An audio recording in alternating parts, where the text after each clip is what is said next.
Welcome to the Tiger Nexus Podcast, a place where you'll find interviews with content creators and geeks alike. Your host, Tiger, has delved upon the Nexus and found interesting content creators and geeks of all fandoms. This podcast is connected to the Zero Hero Network. And now, we dive in with another episode! Hello everybody and welcome to the Tiger Nexus podcast. Of course, I'm your host, Tiger, and today I have someone closer to home with recording with someone from the UK again, which I like. And I found him because he's a massive comic book nerd. He's really into Marvel and DC, and his TikTok's all about comic books, and of course, you know me, I like my comic books, I like my Marvel and my DC, so I had to get this bloke on. I welcome Liam, aka ComicNerd101. Hello bro, how are you? I'm all good, mate. How are you? I'm not too bad, bro, I'm not too bad. So let me start off by asking, what started you making content about comic books? Well, I've kind of grown up in like the era where watching YouTubers and whatnot, that was sort of like the thing to do. So I've always had an innate interest in that, and then also as a kid, even before that, I've loved superheroes. You know, Marvel, DC, the Teenage Mutant Ninja Turtles, the Power Rangers, Pokemon, Bakugan. You know what I mean? Just a long list of all that sort of stuff. And then I just got kind of inspired by the people who I used to watch or the people who I watch nowadays to create content. And that you ever had that little part of you where you've watched something on TV or whatever, and little part of you goes, I can do that, and Yep. just went for it. That's literally how this podcast came to be, bro. I was a guest on a friend's podcast, and I was like, hey, this seems kind of cool. So yeah, I completely understand. I completely get it. Do you remember what your first TikTok was about, comic book wise? Comic book wise, on my new or my old account, because that would be two different answers then. Okay, let's go to your very first one. Do you remember what your first comic book geeky TikTok was about on your original account?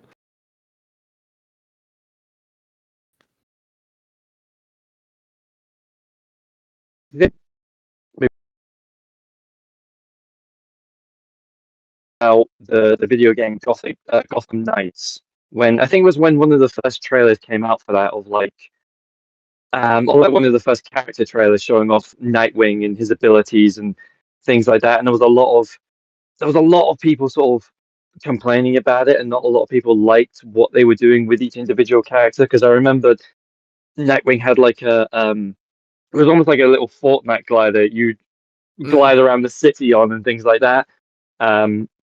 And a lot of people didn't like the combat coming off the back end of all the Arkham games and things like that. So I remember making a video of how I would fix, and it was going to be like a little series of how I would fix Nightwing, and then I would do Red Hood, and then Robin and Batgirl. So I think the Nightwing one was the first comic book video I ever made.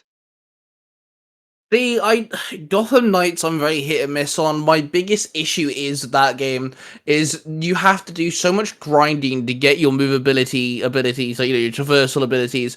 So Yes. In basic, you have to do so much to let a girl who has a fucking cape that can glide to glide.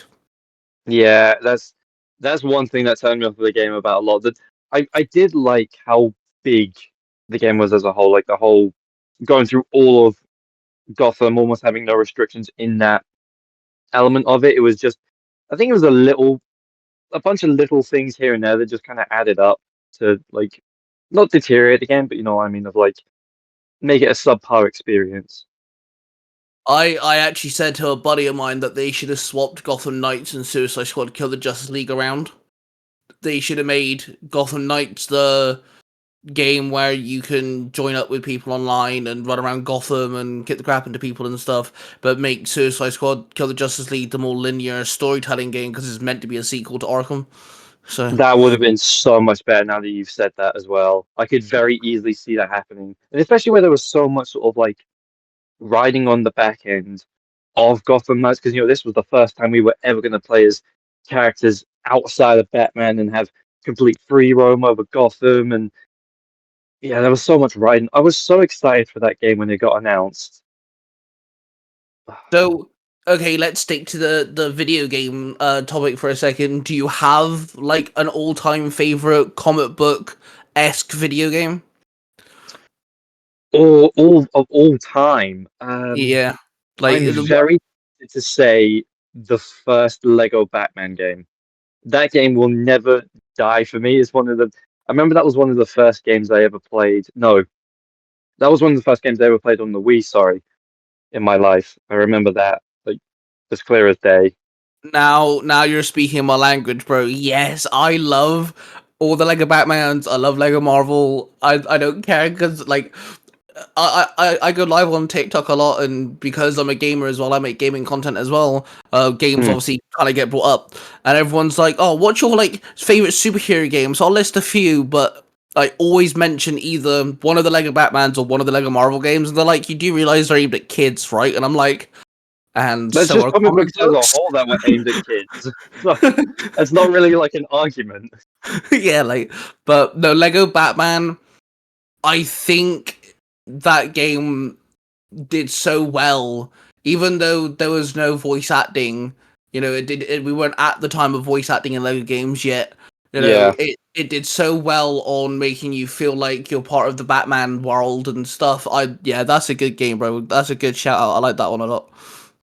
It's just such a nostalgic game as well. I remember anytime I ever hear the Michael Keaton Batman theme, I immediately think that's not the Michael Keaton Batman theme, that's the Lego Batman theme, because that's always the Yes, bro. theme they use. So anytime that's playing, whether I've watched it in, the Michael Keaton movies or like, just pops up in a YouTube video, it immediately takes me back to like watching the like intro loading screen of the game Yeah. and like the reminiscent style of the Batman animated series, like opening credits to it. Yeah, the see, when it comes to gaming and comic books, there needs to be more, man. There's so many games that we've been promised but we never got. They've cancelled Wonder Woman. Yes. The Black Panther game just got recently cancelled. We still don't know if we're gonna get Injustice 3 yet. And stuff like this, and it's just like some of my favorite storylines in comic book like in a comic book sense is from video games, because like I really enjoyed the Injustice games. Injustice Mm. 2's the reason I'm a content creator in the first place. I'm currently playing through Batman the Telltale series. I don't know if you've ever played them. I um played the first series. The first series of that was so good. Was so good. I haven't played the second season of it yet. But yeah, the first season that was so good. Well, I've played them both before, but I wanted to kind of like I've never made content on them, so I was like, hey, that's a really good start to those sort of type of games. And Oh yeah. I just love the lore. Like they change a few things. Like we've got slight differences in sorry, like Penguin is done so different, but in a way that I kind of like, in a sense. Like he's not this fat little chubby dude who is a crime boss. No, he's a Mm. smart dude out for revenge this time, and it's personal now as well because he's linked to Bruce Wayne. And like, if you ever get a chance to play the second one, do so, because they do things with other Batman villains, which I personally really, really like the little twists and stuff. So yeah, if you definitely get a chance to play the second one, I highly recommend the second one. That did some insane things with Batman lore. I know I've seen like a few clips in here and there in the second season of it. I remember one of them was like Joker was the one like chasing Harley Quinn's love, not the Yeah, other way around. I know yes. that. I So remember I remember in the first season as well, they changed like the law behind Martha and Thomas Wayne, them being like crime bosses who they yep. like wrongfully put Oswald's mother in Arkham. I remember that was a big selling point for it as well. That was a big twist I didn't see coming. Vicky Vale was like the big villain of it. So they did a lot of stuff I thought was really good and really interesting. Yeah, they did so many good little like twists and everything. And yeah, you're right. So in the second one, it's Joker he's not Joker straight away. He is, but he's not. He doesn't have the Joker persona then. But he Yeah. is Joker-esque, and yeah, he's Harley Quinn's more of the crime boss who like makes allegiances with other Batman villains, and she's more of a Mm. hard ass and stuff. And it's just a really cool little twist on the way the storylines are. I quite like it when they kind of do, as long as it's done good, because obviously there are certain changes they've done in movies and TV shows that have made no sense, but as long as it's done good, judging by your you kind of agree with me on that one. Yeah, because there's a lot of the times where you just think, why would you make a decision like that, knowing the sort of mythos and how much people love these characters when you're trying to make a successful adaptation of it? Okay, so what's your like? What's the one adaptational change, whether it's movie, TV shows, or whatnot? What's the biggest one that like irks you? Like it's just like a gut punch. How do I pick one? How do I pick one? I think my immediate go-to answer would be like Ben Affleck killing people. That would be like the probably go-to answer for it. Oh, what else? What else? What else? Oh, I gotta think now.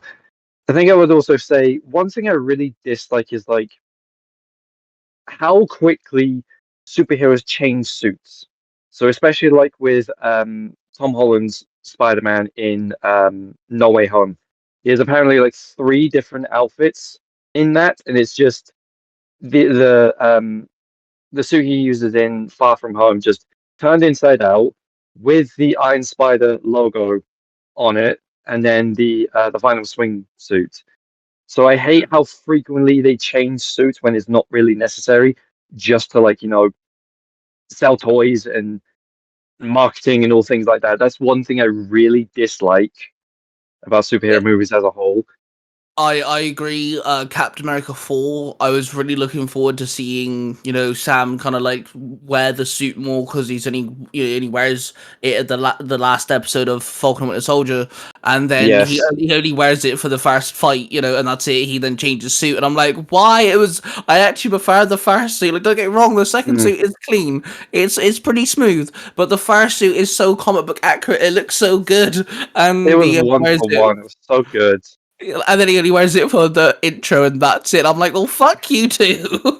Yeah, I get I would that one. understand it if I would understand it if they just changed the visor for it, because I know Anthony Mackie had a big problem with the visor, with how like uncomfortable it was and how much it would Yeah, fog up and things like that. So if they just changed that and kept the rest of the suit, that would have been fine, I think, in people's opinions, because obviously it's a personal gripe with it, on Anthony Mackie's side, and you want to make your actors, as comfortable as possible. They're going to be in skin tight suits for months on end. yeah, I can respect the fact that like he was uncomfortable and stuff. Because obviously you kind of have to respect the fact that yeah, okay, we're consuming a movie that's 2 hours long, but for these people, it's weeks upon weeks of Yeah. acting, reacting, and all different types of costume fitting and makeup done and stuff. So like, yeah, respect the fact that it was uncomfortable, but they didn't have to change the whole suit. That was a bit ridiculous. Yeah, You know, exactly. Just the little changes here and there, I think, go a long way, especially in terms of like respecting the actor, respecting whether their needs. Same with like Hugh Jackman's Wolverine in Deadpool and Wolverine. They gave him sleeves so that they would protect him from the sun because obviously he had skin cancer. yeah. I hated how people had a problem with Logan having sleeves in that movie. I understand, Logan never really has sleeves, comic book accuracy. I understand that. But at the same time, the dude had cancer. You kind of Yeah. need to be like, you got to draw the line somewhere.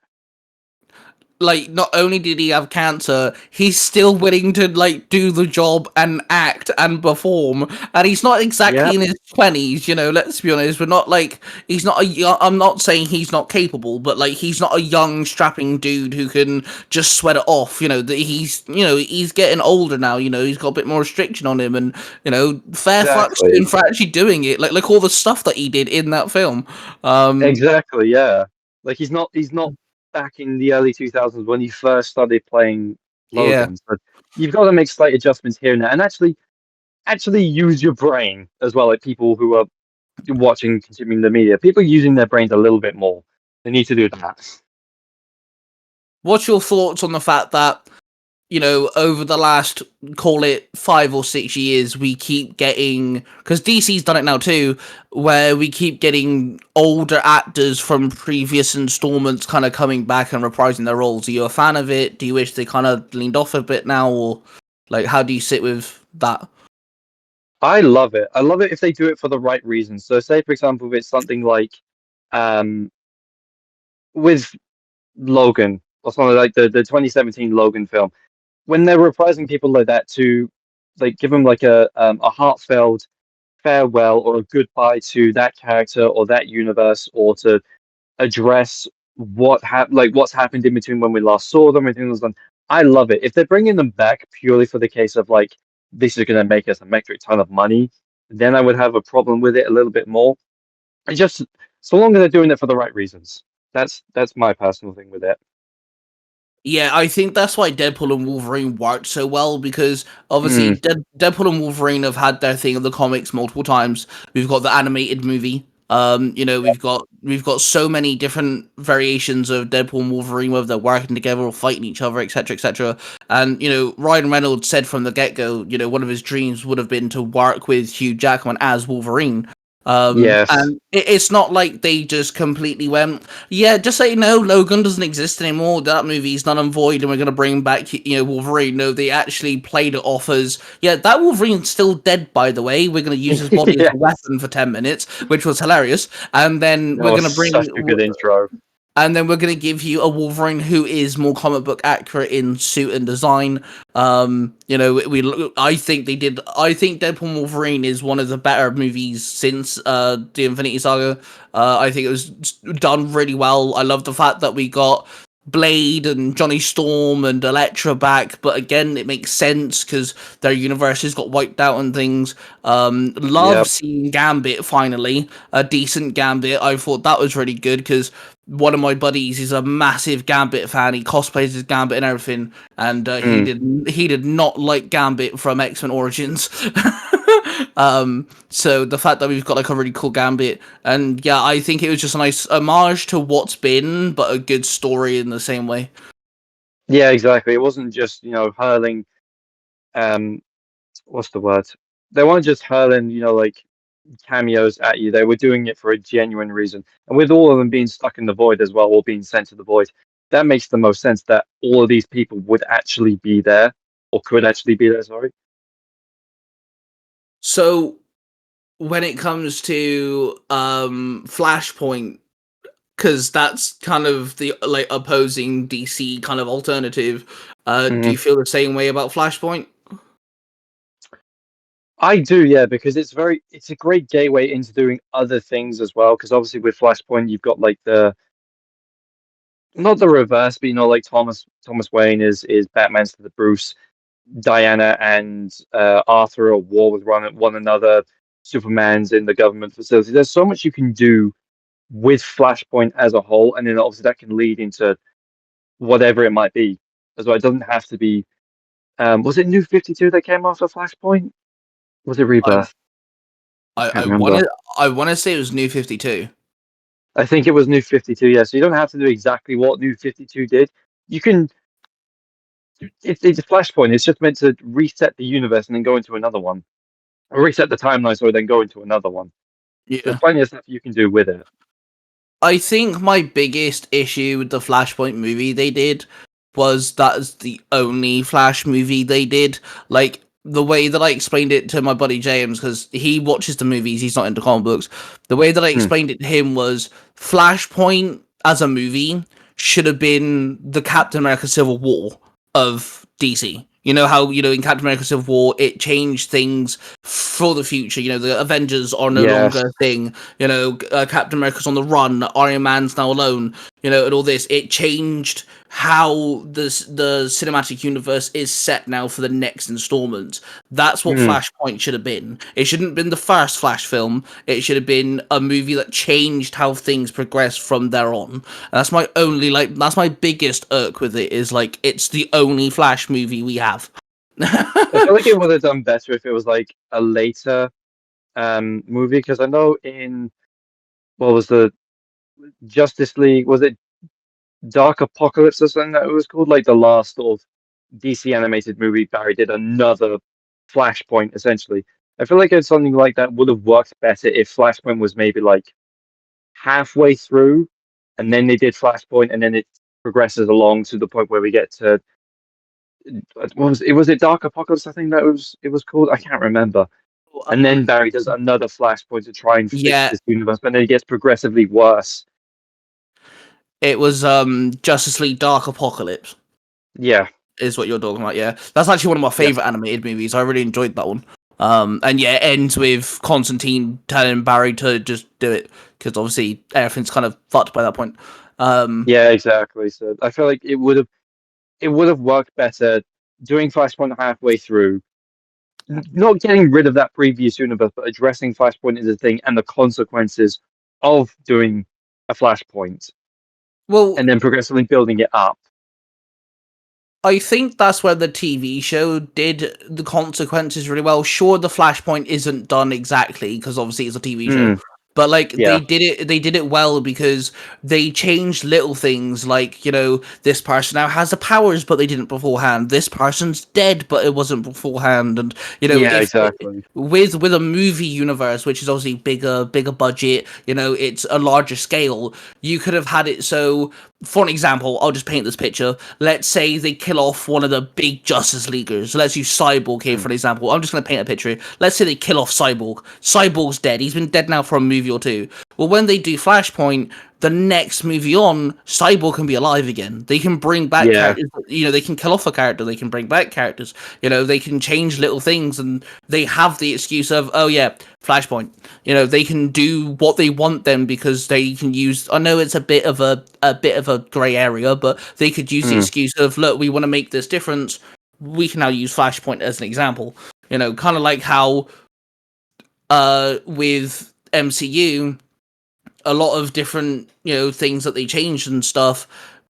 We still don't have any kind of major real description or example of why things are happening. Yeah, we don't have like a major. We don't have like a major cop out answer of it. Yeah. There's no like. The only thing you could really use is maybe like the quantum realm of time travel and like that has messed up things. But again, that's not entirely bulletproof. Like they could have done a few things and then just said, oh, when Tony snapped, that's what changed it, but they haven't. There is no explanation.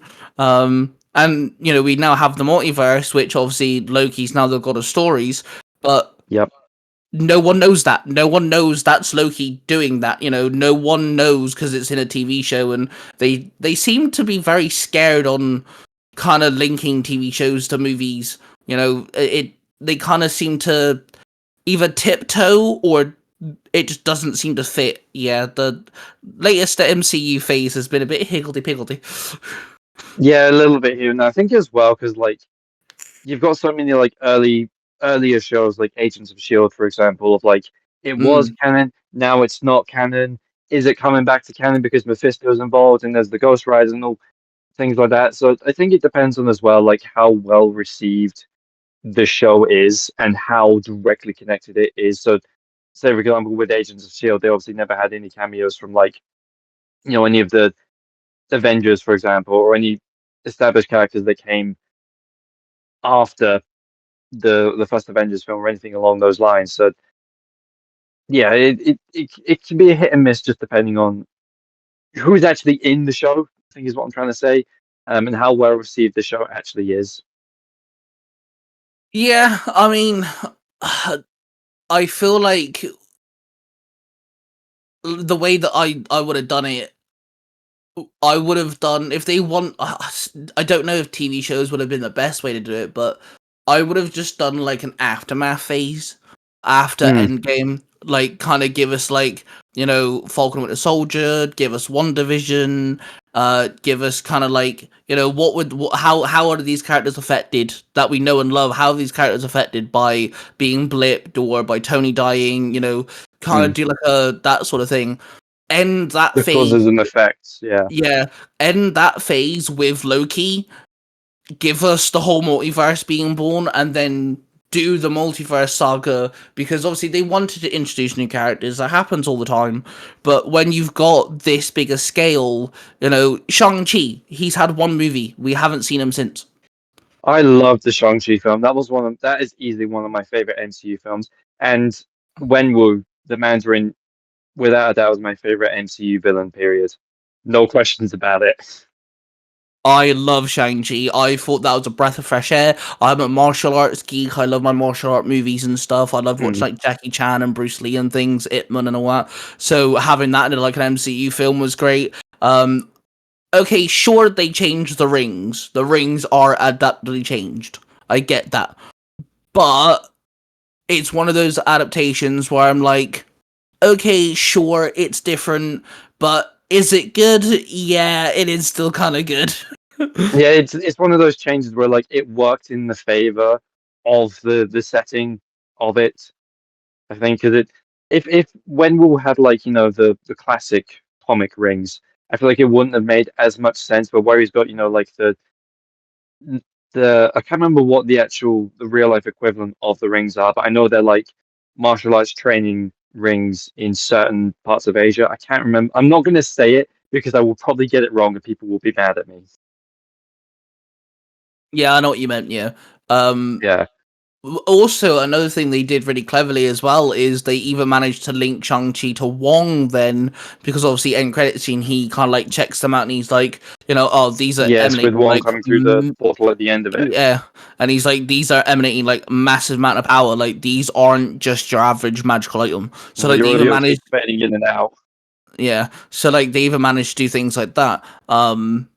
Eternals, I loved Eternals. I thought Eternals was really good, and I know that's kind of like an unpopular opinion, and it kind of like it saddens me that I would, if Eternals Or do maybe show up you're again, getting back it up. eh? Your audio keeps fading in and out. It's kind of robotic. Okay, I don't know. Is it still happening? Oh no, you're fixed now. When you finished talking about Shang-Chi and went on to Eternals, it was going all fading in and out and kind of robotic. I apologize. That's okay. But yeah, Eternals I loved, but I doubt we're ever gonna see it again. Oh, I highly doubt it. Yeah, there may be referenced here and there with like the celestial, with all the adamantium in it, but that might be as far as they go with it. Has there been an MCU project that you're excited for, but just did not go well for you? Ooh, I'm going to count Morbius because I know that's not part of like the main MCU. I know that's like Sony's timeline. When that first trailer released for Morbius, I was so excited for it. Same with like the piano in the background and just the whole aesthetic of it. I was really excited, and then we got It's Morbin Time, and I was like, no, no way. I completely agree. I loved the first trailer to Morbius. It looked daunting. He looked really good. Jared Leto isn't my favorite actor, but I was like, okay, maybe he can redeem himself because he's a terrible Joker. Yeah, and then And he just no, it just didn't work. It just it didn't work. didn't work. Like, the sad thing is, I think the Venom movies are the only movies that work in the Sonyverse, because Madam Web was terrible. That was an awful. Yeah, I'll agree with you on Venom being the only good ones. And the really sad thing is, Craven the Hunter had story elements that I would have been so down for if it was done correctly. Having the jackal mentioned and like he's experimenting on people and turning them into like animal hybrids and things Exactly. Yes. sounds so good. I was so down for it, and it just it just didn't execute well. No, I feel like a lot of time it comes down to the writing element of it. Of like, okay, how do you translate this in a really good way? Because it's a really cool concept. The jackal like fusing animal and human together to create hybrids and create like an army or whatever like that. But how do you write that? How do you make that compelling? What are his motives? How is Craven going to tackle this? And it just didn't work. And the really odd thing is, as well, is obviously Sony did the Amazing Spider-Man duo films, Yep. and they did the whole DNA kind of merging thing. The Amazing Spider-Man 1 game is actually a sequel, technically, to the movie, where you Yes. actually fight the Rhino. There's like a rat guy as well that you have to fight. Scorpion gets mentioned, and it's not people wearing suits, it's humans merged with DNA from animals. So Yeah, it's because like, I played. and it's Yeah. like you could have done something there, but yeah, it just executed poorly, and you can tell those reshots. You can tell it wasn't edited properly together. Which is a shame because I quite enjoyed the fight scenes. I think some of the fight scenes were done really well. Like, he was brutal. It was very what you could expect from a Craven fight scene. And it's just like, why does this have to be so bad? I feel like that's like the best part of a lot of really bad movies is the fight scenes of it. Yeah. That's where a lot of effort goes in. Like, I'll give you one. Star Wars: The Phantom Menace. Although a lot of people don't like, I like Star Wars: The Phantom Menace. I'm not gonna lie. I know I like got bogged down with all the politics and things like that, but the lightsaber fight in that was so good. Yeah, I'm a big prequel fan. My favorite Star Wars film of all time is the third one, Revenge of the Sith. And Yes, good man. like, that's my favorite Star Wars film of all time. And honestly, yeah, okay, again, like you said, politics, sure, but you kind of have to have some of that because that kind of builds up on Obi-Wan and Anakin believing the Jedi are one thing, but Yes. they're not exactly what Obi-Wan and Anakin fight for isn't what the Jedi Order is. It is very political, and in a sense, that was their downfall. If politics wasn't a huge factor, it wouldn't have gone the same way. And you mentioned fight scenes. My favorite fight scenes of all time are in the prequel trilogy. Exactly, and there's so much meaning and there's so many messages behind the fight scene itself, especially in like the choreography as well, and how long the fight went on for, and just how both the lore behind it of every time that Anakin had did this move, Obi-Wan had a counter, and every time Obi-Wan did this move, Anakin had a counter because of how much lightsaber dueling they had between them, like practicing and sparring. Just Yep. there's so much behind it, and it was such a it's probably one of the best lightsaber fights, or probably the best lightsaber fight we will ever see in Star Wars. Period. I don't think there will ever be a better one bar that. Yeah, it's the Anakin versus Obi is my favorite. I think it's actually one of my favorite fights. It's in my top 10 favorite fight scenes in any movies, I think. Oh, that's good. And like, yes, it's long, but there's a reason for that because, like you said, they've practiced. Obi-Wan trained Anakin, and things like this. You've got two people who have known each other for so many years. They know each other like the back of their hands, and Exactly. like to go back to the first scene of number 3 when they're in their little ships and they're fighting, in space. And Anakin's like, "Oh, when are you gonna trust me, Master? Come on!" You can kind of like see the banter between them, and like Obi-Wan says, he loved him like a brother. And if you've got these two type of people that are like that, it's not going to be a quick fight. I'm sorry, it's not. It doesn't work like that. Exactly. Yeah. I don't think you want lightsaber fights to be long as well. I have never met a person alive who has said, "Yeah, I want short lightsaber duels. I want it to be quick and done." Like, no, you want them to be long. Like That's the whole point of a lightsaber duel. yeah, absolutely. Yeah, no, that is very true, and especially because you've got it's even more daunting because you've got Anakin who's now going to the dark side. He's kind of realized that the Jedi Order isn't what they claim to be, and then you got Obi-Wan still trying to fight for that dream, and it's like you've not just got two brothers fighting each other, you've got like a brother losing a brother. There's so much emotion to it, and yeah, it's so good, bro. Like that is such a good scene. It's so good. Have you watched the Star Wars, but it's a musical, and it's obviously the duel between Anakin and Obi-Wan? No, I haven't actually. Oh my god, I need to send you that. But it's the whole when the what do you call it, the dialogue before the fight, of like, you turned her against me, the whole things like that. And it's done in sort of like a not quite heavy metal, but like rock metal. It's so good. The video itself is all. I think the video itself is all made up of like AI and things like that. Because the lip syncing does not match up at all, not even slightly. But the music is so good. Yeah, I'll yeah, I will send it to you after this because it's so good. yeah, you're gonna have to send me that because I'll definitely check that out. Yeah, Yeah. definitely. Have you ever like dived into like the Star Wars comics? I think briefly I have. I think I can't remember if I had any in my possession, like when I was growing up and that. Um, but I remember like when I was in school, I think there was maybe a couple of comics here and there. But not, I haven't really delved too much into the Star Wars comics because I'm more of a fan of like just watching the movies because I want to hear the sound effects. Whenever I see a blaster firing, I want to hear it. If I see a lightsaber swinging, I want to hear it. That's my main thing about it, I think. In other words, you want to hear every stormtrooper miss their shot. Got you. Yes. Yep. I want to hear every clone drop the C word. Yep. I. To be fair, I agree. I haven't delved too much into the comics. I've read the Star Wars Force Unleashed comics because I really enjoyed those games.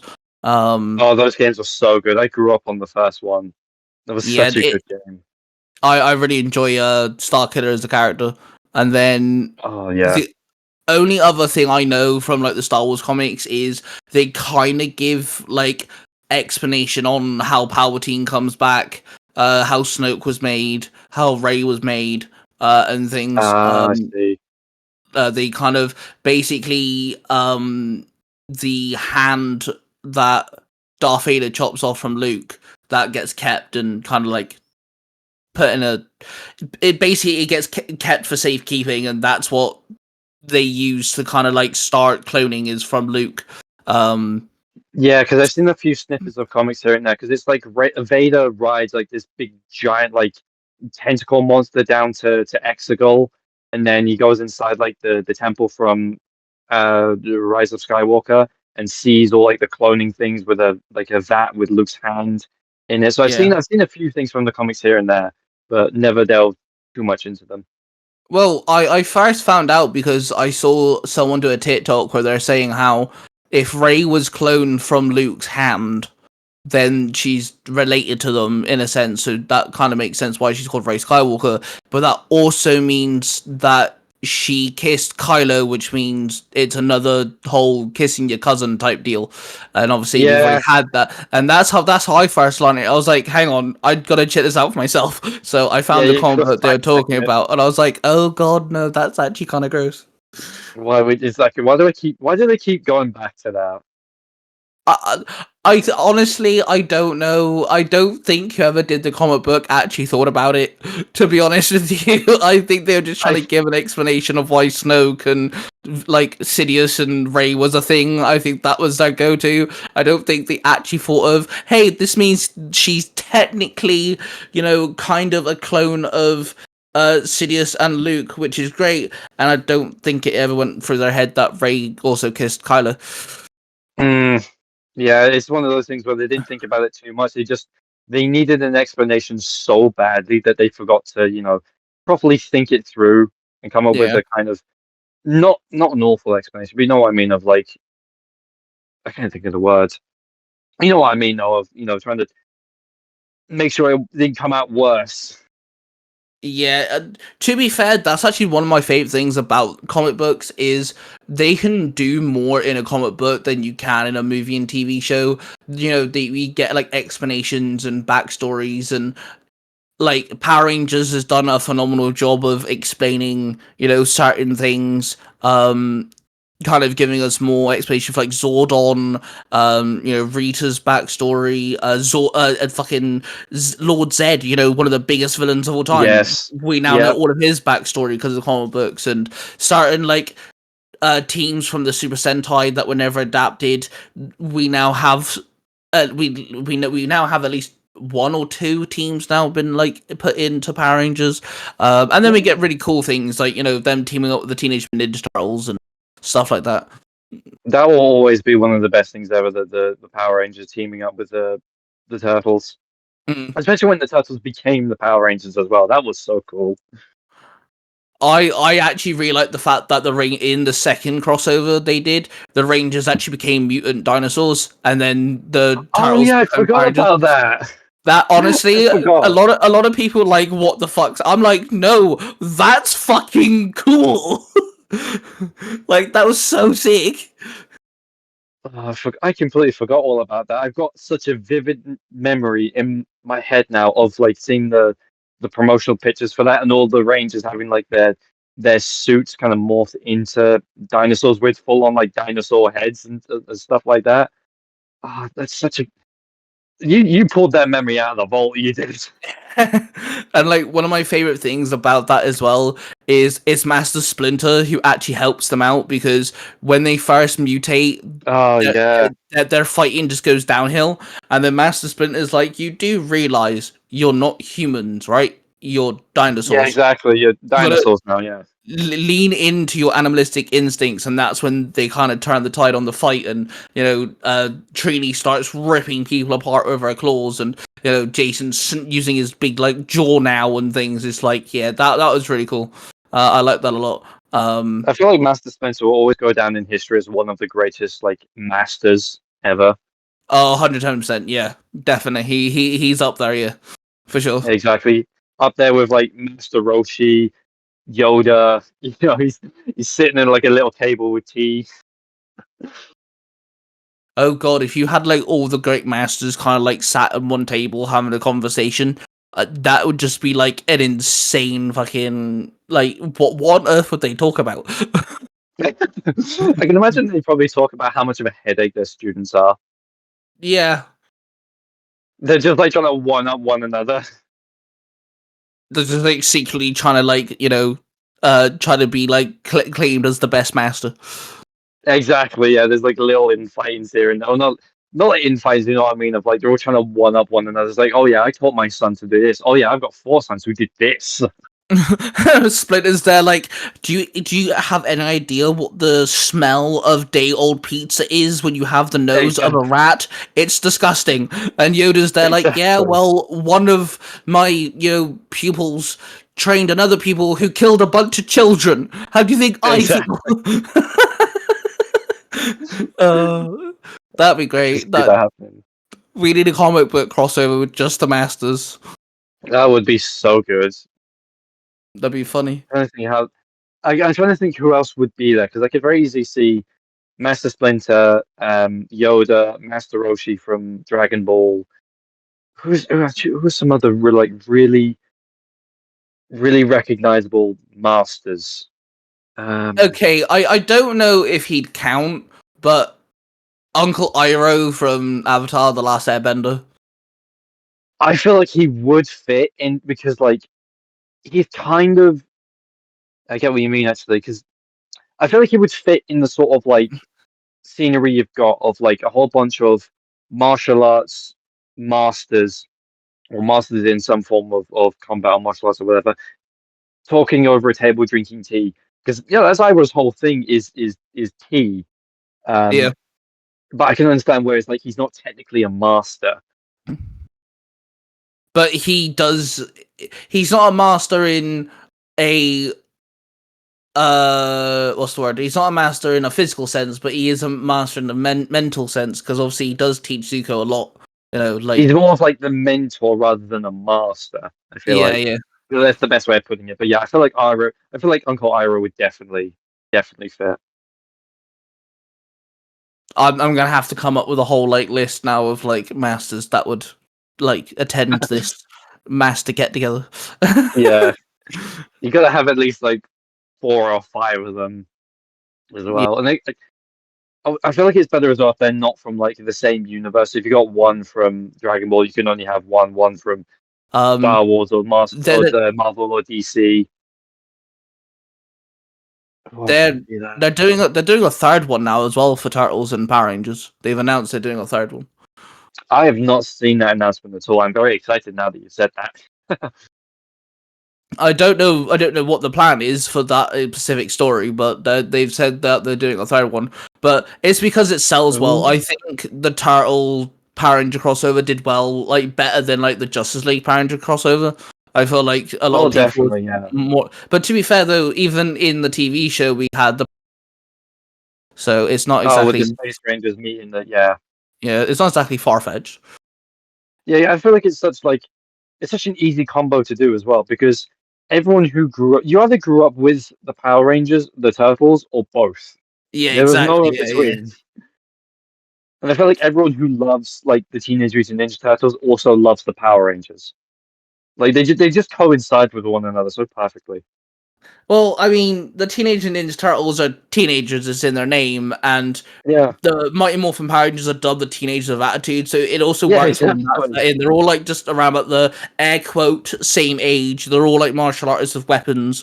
Yeah, okay, yeah, sure, 4 of them are bipedal turtles, and the other set are kids who wear spandex. But Exactly. So it oh, works either way, and it's just the perfect combo. okay. So if you could cross over, if you could have a comic book crossover that you could put any 2 like comic book esque characters together for a comic book crossover, who would you pick? Oh, God, I've got to think about that one because hmm,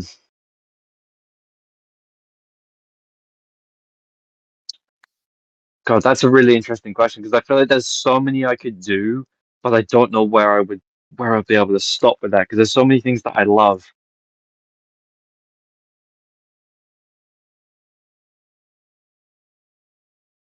I'm trying to think of characters like who are like somewhat similar who would bounce off of one another at the same time.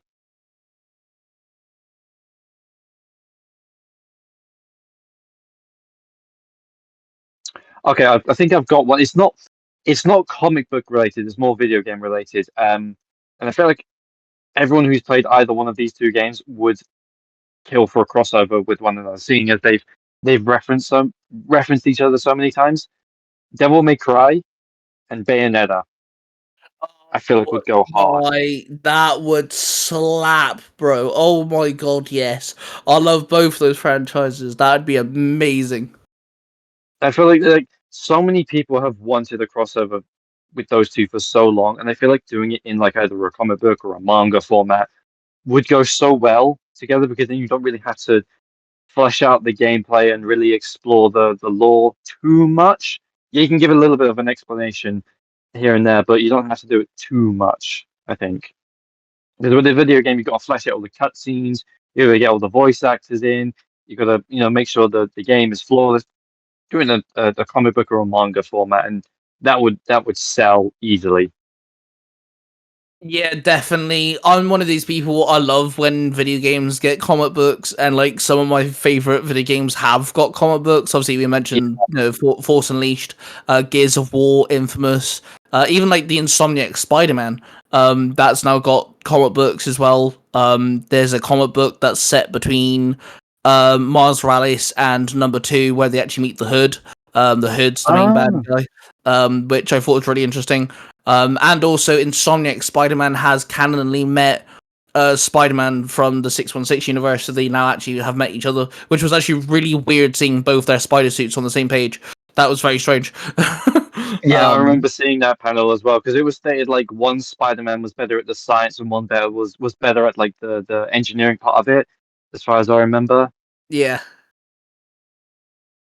I think my like comic book crossover would be Hellboy and Blade. Oh my God, that would be so. Even Hellboy and like Ghost Rider or something like that, all three of them like teamed up. Yeah, That would be because cool. like I don't know loads about Hellboy. I like so much. I played the games and I've watched the movies, but comic book I don't know loads. I have kind of like done some research, but the way that Hellboy is, I feel like he'd fit very much well in like the Midnight Suns sort of group. Like Yes, if we had like a Midnight Suns teaming up with Hellboy, I think that would just work so well. I feel like you could do like Hellboy, either Ghost Rider, Blade, Spawn as well. I feel like would fit perfectly into that team as well. Yeah, I'm trying to think of someone from DC as well. Constantine. Maybe I was going to say Etrigan. Etrigan's a good one. I really like Etrigan. I feel like that would be just like a busted team right there in general. Just like That'd be really cool. a multiversal Midnight Sun S group from different like properties. Exactly, yeah, just all fighting demons together, or just fighting like the multiple versions of the devil or anything along those lines. That'd be really cool. I actually saw your TikTok today where you was talking about Mephisto and you're like, well, I was Oh wrong. yeah. They actually put Mephisto in something. Well, that's the thing because they said it so many times of like, people clutching at straws, saying like, "Oh, Mephisto's going to be in this or he's going to be in that," because in Spider-Man No Way Home trailers they had Peter Parker with like devil horns or whatever, and people are clutching at that. I'm like, come, he's not going to be in it because of that. And then in the like the promotional art for Ironheart, one of the letters in the Karma is a glitch episode that was ever so slightly red, and I'm like, come on, come on. Are they seriously trying to say that Mephisto is going to be an Ironheart because one letter is ever so slightly red? And that's what the video I was stitching was like, me kind of taking the piss about a little bit. And then he's actually in it. I'm like, okay, fair enough. I'll put my hands up and say I was wrong. Yeah. See, I remember when WandaVision first aired, I wasn't able to watch it. I had to be away with family and Hmm. I was gone for a good couple months and I didn't have access to Disney Plus at all.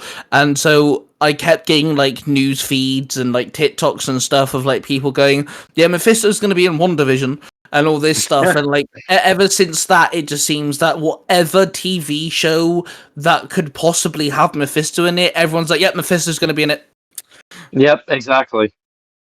The only two I could have really seen him actually being in was WandaVision, I guess, and I guess All Along. Those are the only two because those are the only two like magical, like strictly magical TV shows that we've had. Yeah.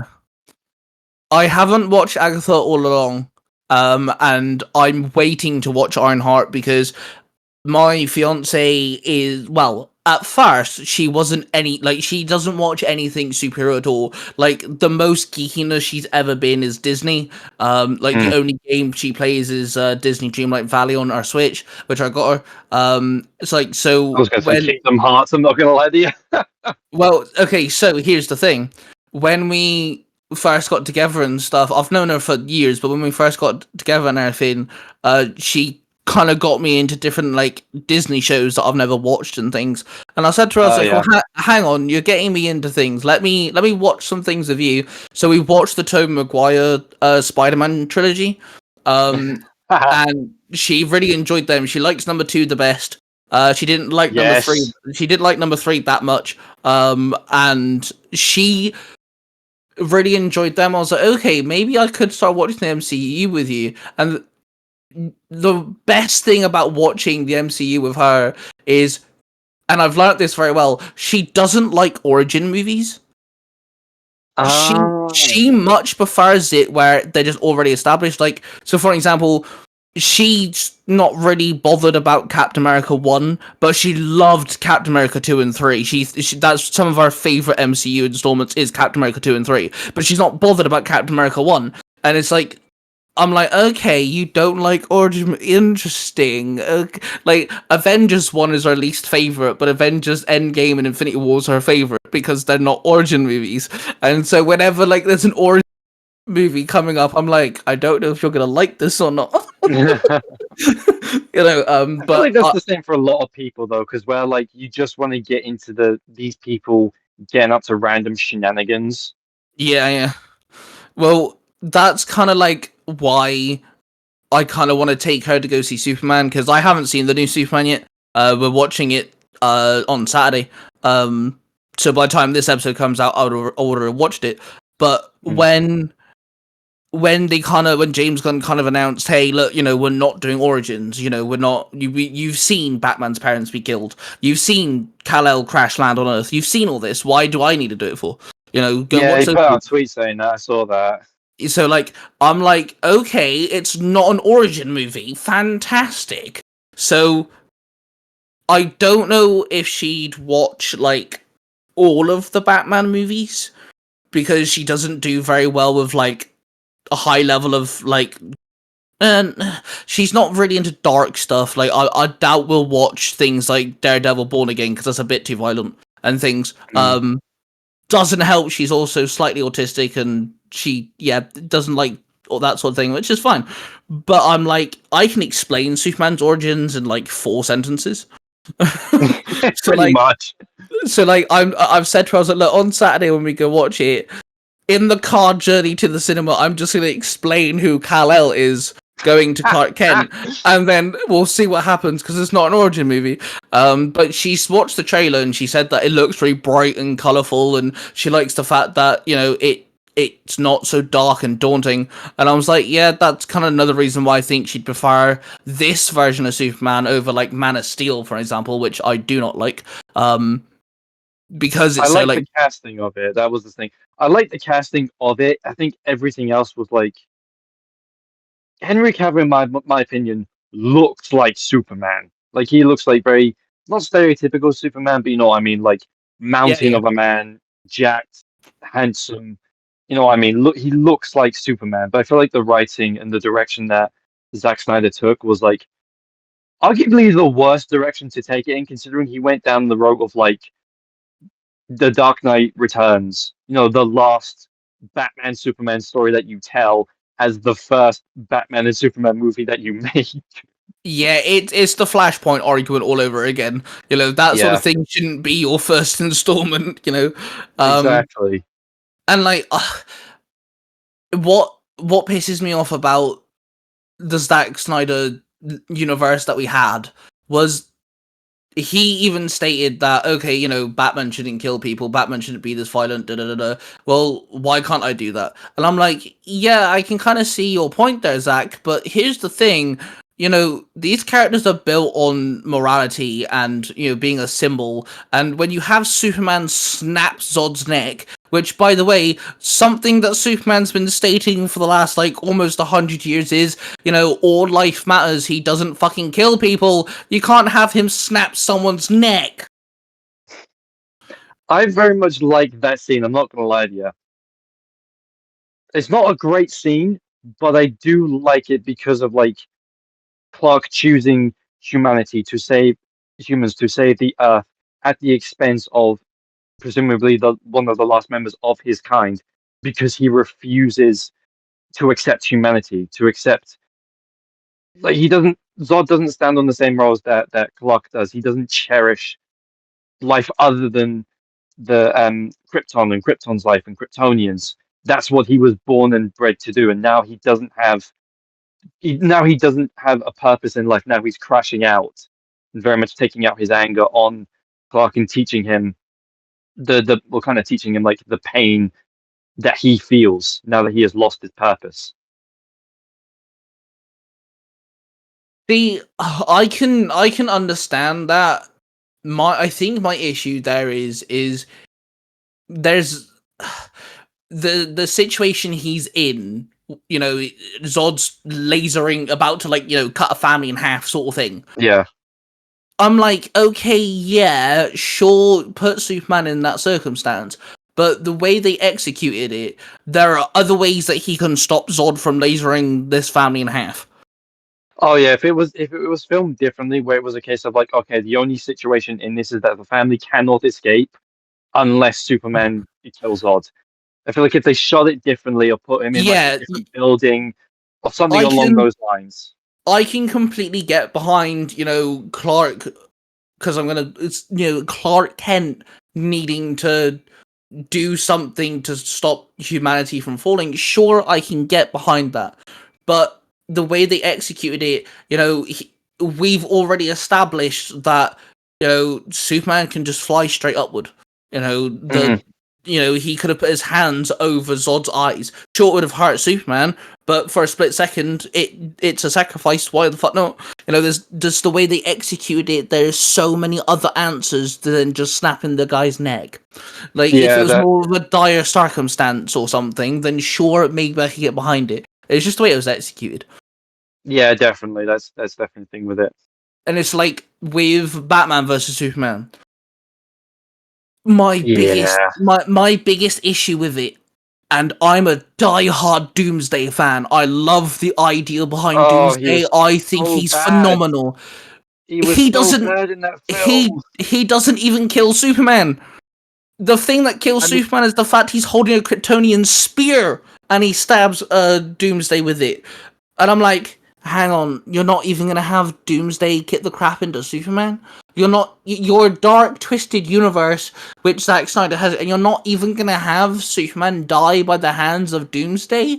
That's like one I of mean, the doesn't he biggest stab Superman him? storyline. Yeah, Superman stabs Doomsday with a Kryptonian spear, but it ends up like, I don't actually remember if it penetrates him too or something, but it's because he's weak by kryptonite for too long that enables him to die. And I'm like, Yeah, that's not the point of Doomsday. Doomsday is literally one of the biggest things against Superman because he's built to kill him. yeah, because the scene is that Clark flies and then stabs Doomsday through the chest, and then Doomsday grabs Clark and then stabs him Yeah, with like the spike that comes out of his severed hand. So he does kill him. He's just weakened by kryptonite as well. but that's the stupid part because the whole point of Doomsday is he's that strong. He's, whatever hurts him just hurts him once and then he's now immune to it type deal. And he doesn't actually kill Superman by his own strength, and it's just like, that's not fucking Doomsday. That's not an adaptation I am comfortable with. Like, Doomsday's a tank. You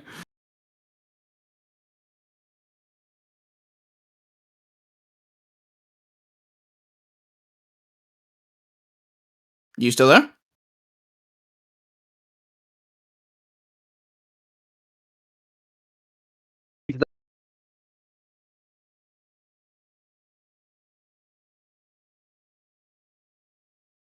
I don't know if you're talking, but you're not coming Oh, through. do you hear me now? Ah, there you go, yes. Don't know what happened there then. We're just slandering Zack Snyder too much. He's now hacked us and, he's attacking our computers. I was gonna say it's all the Zack Snyder fans. Yeah. It's like, don't get me wrong, I loved Zack Snyder's Justice League compared to Joss Whedon's. I really Yes, that was. enjoyed. It was so good. It took me ages to get through it because it was about 4 hour long film, and I was not used to watching 4 hour long films.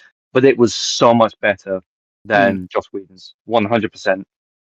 And like, I really enjoyed, because like, this is gonna sound like a really strange way to describe it, but if you watch the very first ever trailer to the Justice League, but then you watch Joss Whedon's movie, there's even like a tone shift. The shape, like Zack Snyder's Justice League trailers, like grays and blacks and dark colors, where Joss Mm. Whedon's were like browns and like bronze and like tans and all this stuff. It just didn't seem right. It didn't seem to fit in. And like, don't get me wrong, I completely understand why Zack Snyder took a step back and Joss Whedon took over. Like, Jesus Oh yeah, Christ, all right, completely fair enough. It's the whole, let the man be type thing again with, Hugh Jackman. Completely get it.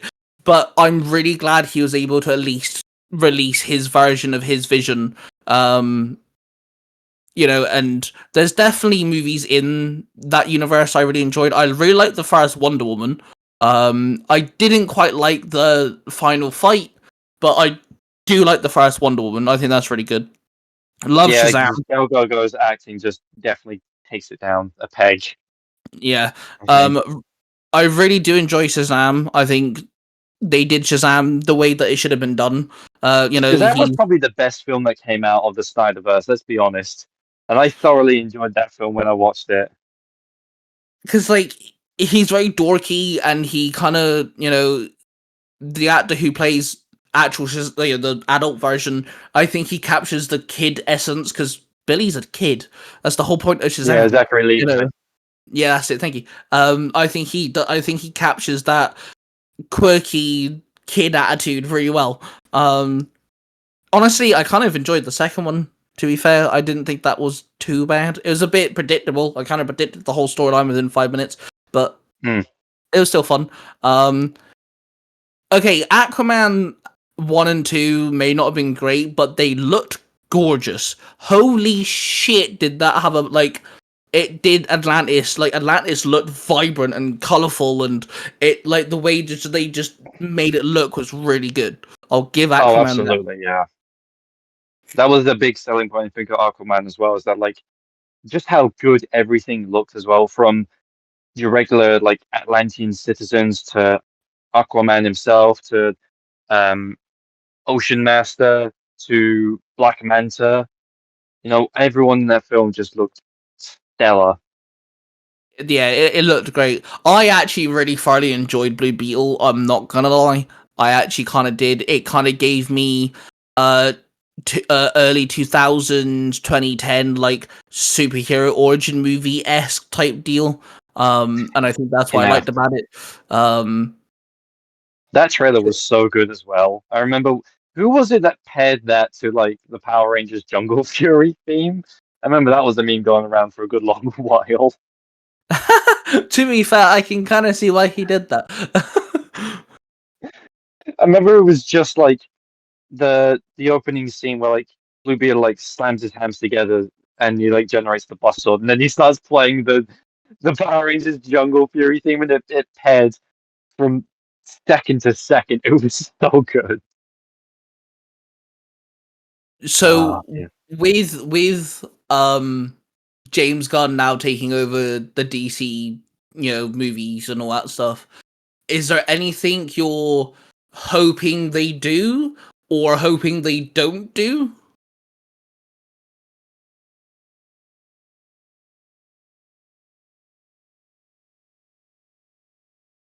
Hello? Hello. No. Hello. We could not hear you then for a second. Don't know what happened. We slammed Zack Snyder's universe off too much. Yep. Let's talk positively about DC, right? We don't want no more tech issues. Did you hear my question?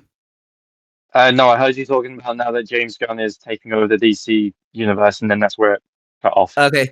So my question was: is there anything you're hoping that we get from James Gunn's DC universe, or is there anything you're hoping they don't do? I'm hoping for all four Robins. I'm hoping for the Green Lantern mythos as a whole, as in every other Lantern, Razor, Good Lantern. God, what else am I thinking? Jason Momoa's Lobo. I know it's already been confirmed, but I'm very excited for that. Yes, same. The Bat family just as a whole. Spoiler: Batwoman, Batwing, Signal. I want all of them in. The Justice League, as a whole. I wonder what direction they'll take the Justice League in as well. Whether it's going to be more reminiscent of the Justice League cartoon with the casting that they got in there. What else? What else? What else?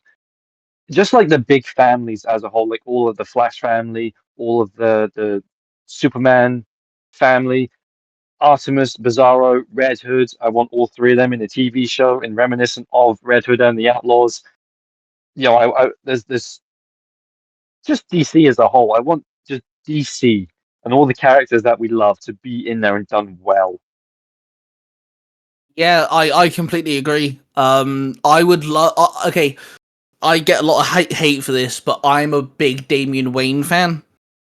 Yeah, I adore that kid. I do not care. A lot of people are like, "Oh yeah, but he's too bratty," and I was like, "No, I don't give a flying fuck. I love Damien. I really want Robins." I mean that's kind of the point because he was raised by assassins, so he didn't really have a lot of um like compassion. It was very like to the point, kind of strict, not a Yep. lot of empathy and humanity. So of course he's going to be snappy, he's going to be sharp, he's going to be bratty because he does not understand what like how kind of how to be human. And then obviously he's coming into the Bat family household with Alfred, quite possibly the most compassionate, loving person you will ever meet, ever. Not to mention loyal as well, and Yeah. having to deal with that like complete contrast with one another. Well, it's like little things, like the other Robins, lost family. They lost so much, and then they were taken in by someone who taught them how to channel that. But also Alfred, who is just like you said, he's just like the most lovable man ever. In fiction, I want an Alfred just for the sake of someone that I can talk to. I think Alfred gives Exactly. he's just such a cool dude. And Damien doesn't have any of that, and he doesn't know what to do with that. He doesn't know when Alfred's there going, "Look, if you want to talk to me about something, you can." Damien doesn't know what to respond with that. He has no idea. He's always been met with, "Look, do what you're told. I'm going to backhand your fucking face, okay?" Like, Exactly, yeah. that's why I love Damien so much, because is the he's the polar opposite to the other Robins, and he's different enough to work. And yeah, I really hope we get more Batman family members, like you said, because we never really had anyone else really in movies. We've had Robin, but let's be Yeah, honest, we that's had Dick, and that was it. 90s cheesy. Oh, And I will always love the Batman and Robin film oh with yeah, Will they're Arnett. they're That was so good. they're golden movies, but they're cheesy nevertheless. Oh, absolutely, yeah. One thing I want to see on screen is Batgirl, and this is going to sound really morbid, but I want to see, Barbara Gordon being Batgirl. I want to give us a couple movies or whatever they want to do with Batgirl. I love her Batgirl, but I want to see the whole storyline of, whether. Killing Joke. Yeah, I want to see that. I want to see this character be such a badass woman. She's kick-ass as fuck. She's on par with Batman. All this really cool stuff, and then now she's in a wheelchair, and now she has to be Oracle, and now she has to be this character. I want to see, pick a really good actress who can do that, and I want to see that traumatic storyline and how you can kind of overcome that. I want to see that on screen because that's such a good storyline as well. They would have to be very, very careful on how they tackle that story as well, because inherently it is a very sexist story as Yeah, well. yeah, Because yeah. bar Jim, Barbara is the one who suffers the most, without question. So they Uh-huh. have to be very careful about how they tackle that as well. Because whereas, obviously where you said it wants to be established of her being Batgirl, brilliant, bright woman, suddenly just has everything taken away from her in an instant. So there has to be, especially with it being the Joker as well, being the person who does that to her, it would have to be handled very. They would. I feel like they wouldn't have. They shouldn't do the when like Joker after he paralyzes her and then like strips her and starts taking pictures as she's Yeah, suffering. I feel like they could not do that. That would be yeah. one They thing that they could not do. they don't need to go that far. I mean, personally, if they did anyone else hurting Barbara, like shooting Barbara, that isn't the Joker, I don't think that would fly very well. It'd have to be the No, Joker that does it, but they don't have to do the whole scene. They can easily just have Barbara open the door, get shot. Joker then maybe takes a picture of her as she falls or something, and then walks off. That's fine, done and dusted, sorted. They don't need to extend that at all.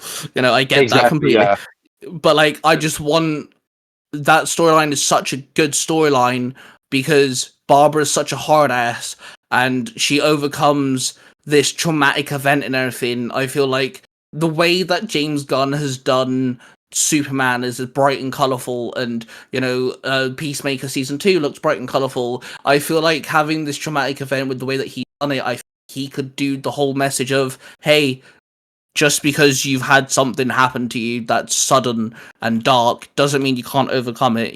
There's strength in the world. There's people you can rely on. They can do that sort of message. Well, So yeah, I'm hoping for that. Yeah, I'm 100% with you on that.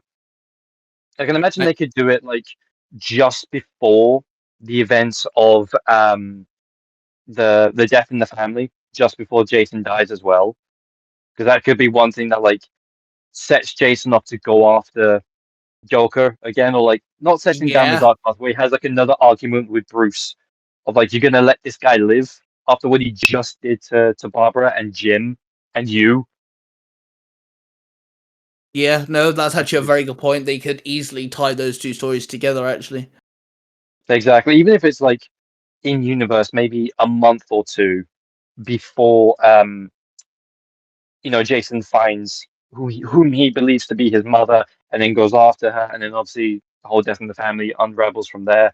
And it could also be with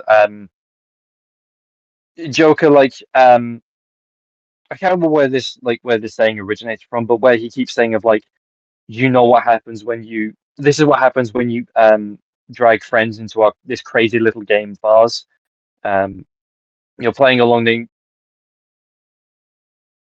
Yeah, I with little things of like, he doesn't have that little bromance going on. He just wants Batman, and he just needs Batman in his life. He doesn't need Batgirl. He doesn't need 100 other, Robins and Birds, and you know what I mean. and the Joker thing just is, wants totally Batman. you bring that up, which is a very good point. We could also do Harley Quinn in the sense of, how like Harley Quinn's in most recent years, she hasn't really been Joker's psychic in years now. She's like, teamed up with Poison Ivy and Catwoman. Like, she's her own stable. We could actually use that same storyline in the sense of during this, Joker has Harley Quinn, but when he goes off on hurts Barbara and goes and kills Jason and stuff, you could have this whole paradigm shift with Harley Quinn and Joker, where that's where Harley Quinn's like, well, hang on a minute, if it's just you and Batman, why am I here? Yeah, exactly. And Like, that can make her leave between them. Yeah. Then you could also start a Harley Quinn thing. Well. Yeah, they could I have wonder if they would go down. Sorry, I wonder if he would go down the route of like how they originally did Death in the Family, of like not only like the events of Joker beating Jason, but also the events that take place just after of him becoming the Iranian ambassador. I wonder if they would do that. I know he probably wouldn't, because that's politics are quite a touchy topic, and I doubt Joker would ever get any form of diplomatic immunity, let alone becoming the Iranian ambassador. But I do wonder if they would go down the route of, like Superman going to Batman on behalf of the UN saying, dude, I know, but I cannot let you kill Joker, because otherwise this will start an international war. Yeah.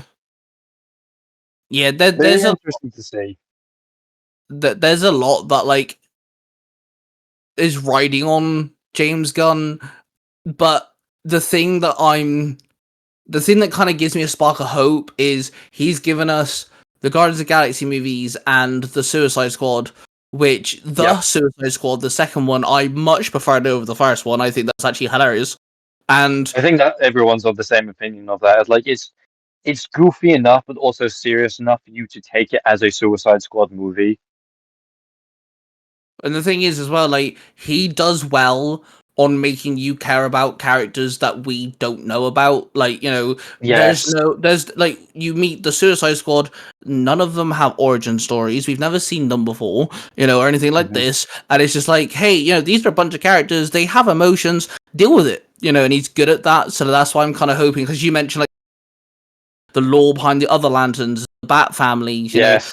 like he can do that, and that's kind of what gives me a spark of hope. Is he's got a good reputation behind him when it comes to superhero movies. It's not like he's got a Batman versus Superman. He hasn't got any of the really crappy movies we've had before. It's a good little repertoire of movies he's got in his belt, so that gives me a little spark of hope. He genuinely seems to care about the characters, their motives, where they come from, the source, both in terms of like the source material and sort of like in their lore as well. Their emotions, what they stand for, what their symbols mean, what the symbols mean to like them as the characters, as well as like people in universe and out of universe and all things like that. So he has got so much riding on his shoulders, but he also has so much going for him. I don't think he really understands how much he's got going for him based on all the stuff that has been released thus far. Yeah. It's like the two things that sold me for the new Superman is one, they put Crypto in it, and Yes. he's got his powers. Like every single time we've had a Superman TV show and we've had Crypto, he's not a super dog. And it always fucking annoys me. And we've actually got Crypto with abilities, but also I watched an interview with Superman's actor, and they were talking about obviously his trunks being on the outside, and how okay, he looks goofy and dorky, but James Gunn wanted to do it because that's Superman. And I'm like, Yeah, exactly. okay, I'll see you, James Gunn, attention to detail. I'll see you. Okay, cool. And that's kind of what kind of put me on. So okay, maybe this Superman movie will be good. The one thing that sold me on the Superman movie. So up until that point, up until the release of the first trailer, I was very nervous for it. I adopted what I call the Batman versus Superman mentality, and it's when Batman versus Superman was coming out, everybody and their mother was like, "This movie will not be bad because of how good it looks." Like, look at this promotional piece of Batman standing in front of the Batmobile. This, you know, gray gradient over it. Just look at this costume. Look at it. This movie will not be bad, and then it turns out to be bad. That's what I call the Batman versus Superman mentality. So I was very nervous up until the very first trailer of like, I really want this film to be good, but at the same time, I don't want to be disappointed. And then the scene in the first trailer where he's like, "Hey, buddy, eyes on me," or "Eyes up here," and then flies away. That took me way back to watching the Justice League animated series. I'm like, yes, this is Superman. That is Superman right there. It's like the amount of people that started making really stupid comments because the trailer shows him crash landing and beaten up and everything, and then obviously he calls Crypto and tells him to take him home. And I'm like, And he just wants to play. yeah, it's like everyone was bitching and complaining about it. I'm like, hang on a minute, whoa, hang on a minute. That hang on, let him cook there for a second because you don't know why he's like that. I mean, come on, give him a chance.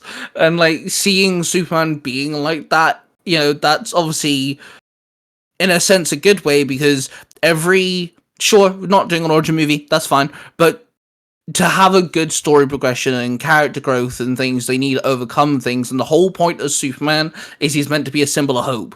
That's what the S stands for, and having him battered to the ground, and that's one of the first things we see is, hey, your symbol of hope, yeah, he's dying in the snow, by the way, that's like, whoa, hang on now, you may be cooking here. And yeah, that first trailer sold me. I was like, whoa, that seems like really good. Exactly. Another thing that sold me on it was, I know you mentioned this earlier, of like how bright the film looks. Because to me, like it's how naturally bright the film looks. The fabrics on Superman's costume, the sun in the sky, the general just all the natural colors that are in it. There's very little like artificial light in terms of screens or like street lights or anything along those lines. So what I'm really hoping they do is when they inevitably bring Batman into it, is they do the complete opposite in terms of Gotham. So they make the film feel very naturally dark. They make the colors feel very naturally dark, but all the light in it is all very artificial. So it's all, neon signs. It's all lights on your cars, your phone screens. It's like lights beaming through like your curtains, for example, or your blinds or whatever. So, all things like that. But when Batman himself is outside of Gotham, maybe he's in Metropolis or he's just anywhere outside of it, is like the black on his suit has like a little tint of blue when the light hits it at certain angles. Yeah, no, I completely agree. Because that way, if James Gunn wanted to do Batman versus Superman in any way, in any format, it would make a bit more sense. Like the Absolutely, whole yeah. two heroes, but one's a symbol of hope, one's in the shadows, and especially if we're gonna have storylines like Damien coming from League of Assassins and the whole Killing Joke and Death in the Family and stuff like that, and certain villains just with Batman wouldn't fit the gorgeous colorfulness of Superman. Like sure, Joker may work because let's be honest, he works in every setting if he's done correctly. But Oh yeah. Two-Face, I don't know if Two-Face would work in a setting that bright and colorful. Like Two-Face is a bit nuts. So I feel I'm like you have to hoping. do the more like ridiculous the more ridiculous villains if you're gonna do it in like the Superman brightness aesthetic, like Polka Dot Man, Kite Man, Crazy Quilt. Yeah, I don't think of names now. Condiment King. I was about to say Condiment King. That'd be Yeah, hilarious.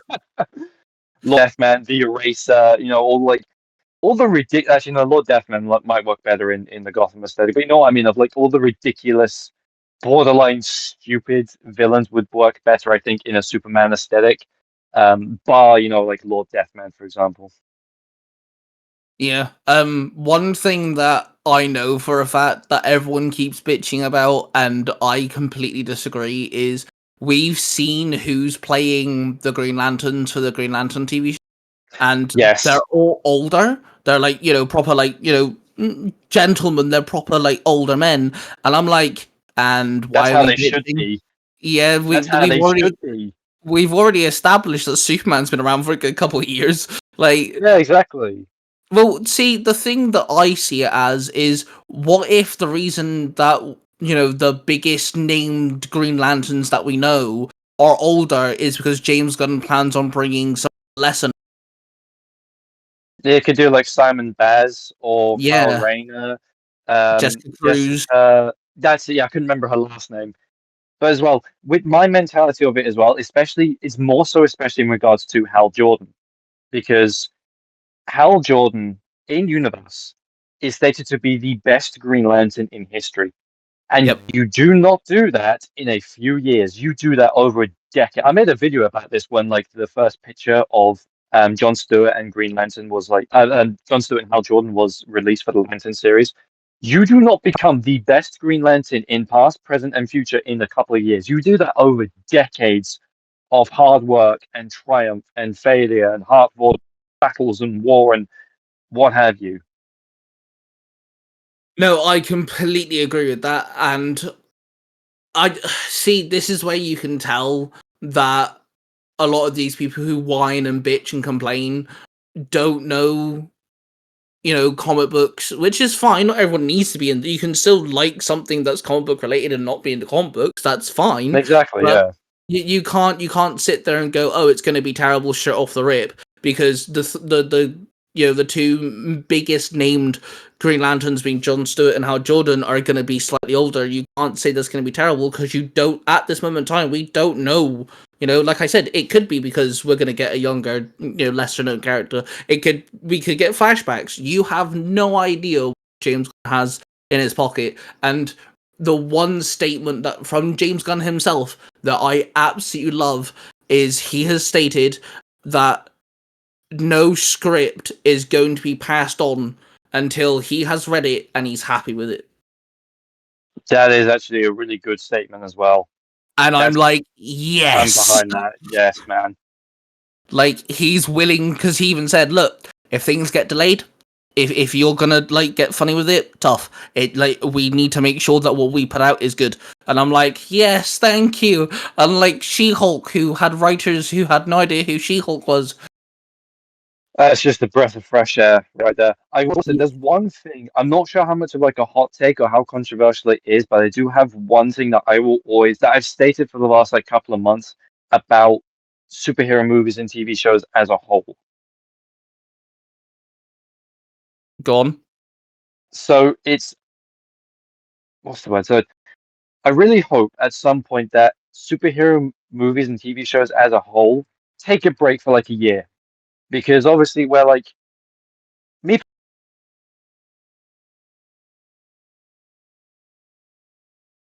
Hang on, you broke. Yeah, it broke up again.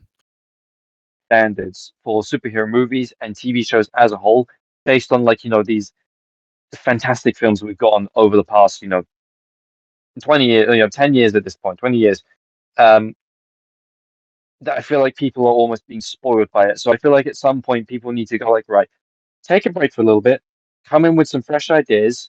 You guys catch up with some things that you haven't watched, or, have a little bit of a break. We'll come back to it in a year. We'll get new fresh ideas in, new people in. You're going to love it. You know what I mean? Like, take a little bit of a break. So that way the writers and the actors and whatnot don't get tired of it, and then we as the audience also do not get tired of it. I completely agree. I think they should have taken a break a little while ago. And, it going off what you said, actors. Let's use Tom Holland here, for example. He's now the face of Spider-Man, and he has been Spider-Man in 3 Spider-Man films, 2 Avengers, and Captain Civil War. So 6 installments of the MCU. He's been Spider-Man, and he's gonna be that again. And he's tried to be in other things, and it's like everyone now criticizes him when like a movie comes out and he's in it. Same thing with Robert Downey Jr.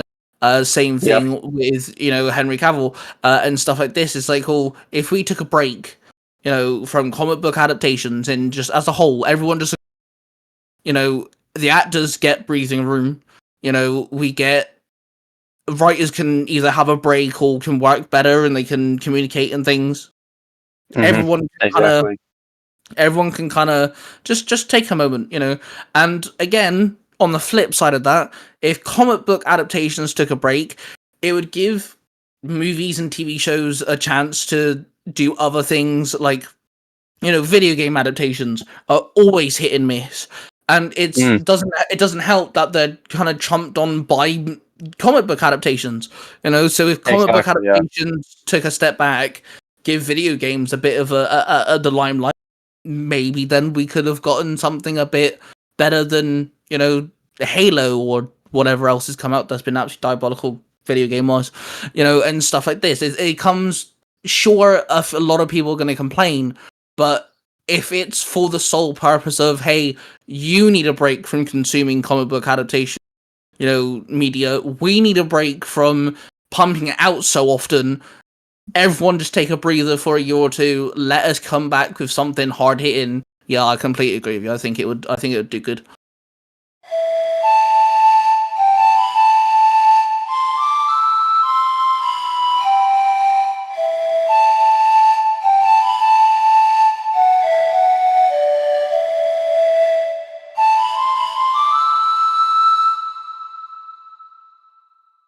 Whoa, everyone slow the hell down. This podcast recording was over 3 hours long, so we're gonna make this a 2-parter. That's right, make sure you tune in next episode to listen to the second half of my conversation with Liam, aka ComicNerd101, and of course, make sure you check him out on TikTok. He's really into comic books and knows his comic book lore down to a T, and he's a very entertaining, very chill dude. With that being said, don't forget to check out the podcast platforms, and if you're on the YouTube channel, subscribe, and I shall see you guys in the next one.